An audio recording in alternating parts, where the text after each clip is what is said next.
नागपुर शहर के लिए अलग जिला नियोजन समिति बनाने की मांग को लेकर राजनीतिक चर्चा तेज हो गई है। शहर के विकास कार्यों के लिए अलग योजना तंत्र होना चाहिए, ऐसी मांग कांग्रेस नेता नितिन राउत ने की है। वहीं राजस्व मंत्री चंद्रशेखर बावनकुले और राज्य मंत्री आशीष जायसवाल ने स्पष्ट किया है कि एक ही जिले के लिए 2 डीपीडीसी बनाने का कानून में कोई प्रावधान नहीं है, इसलिए ये संभव नहीं है। नागपूर शहराच्या आमदाराची मागणी आहे की वेगळी डीपीसी व्हावी, पण असं करता येत नाही।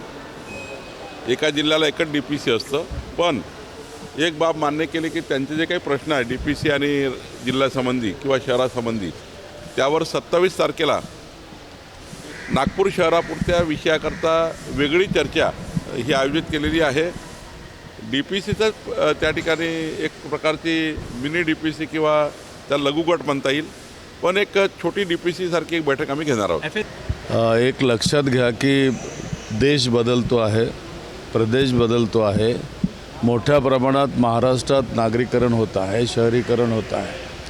अशा परिस्थितीमध्ये नियोजन मंडळाचा जो निधी असतो, ज्याला डीपीसीचा फंड म्हटलं जातं, तो मुख्यत्वे जे योजना आहेत त्या सर्व ग्रामीण भागासाठी असतात, शहरी भागासाठी काही नसतात।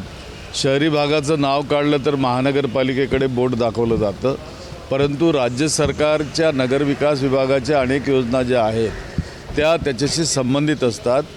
म्हणून काल डीपीसीची बैठक होत असताना मी त्या ठिकाणी माननीय पालकमंत्री महोदयांना त्या ठिकाणी विचारणा केली की शहरासाठी नवीन डीपीसी व्हायला पाहिजे आणि त्यासाठी आपण वेगळी बैठक या ठिकाणी आयोजित करावी, कारण ग्रामीणच्या मुद्दे जेव्हा चर्चेला येतात आमचा 2-2, 3-3 तास वेळ हा ग्रामीणच्या मुद्द्यांवर जातो, शहरांचे मुद्दे या ठिकाणी चर्चेला होत जात नाहीत।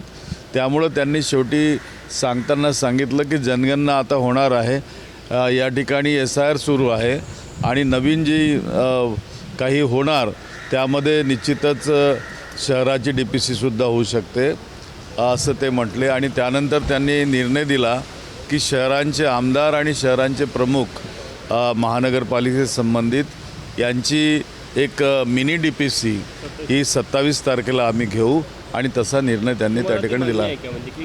असं कुठलीही व्यवस्था कायद्यात नाही आहे। जिल्ह्याची डीपीडीसी एक असते आणि जिल्ह्यामध्ये कुठल्या जिल्ह्यामध्ये 2 डीपीडीसीची सध्या तरतूद नाही आहे, कायद्यामध्ये तशी तरतूद नाही, त्यामुळे होणं शक्य नाही।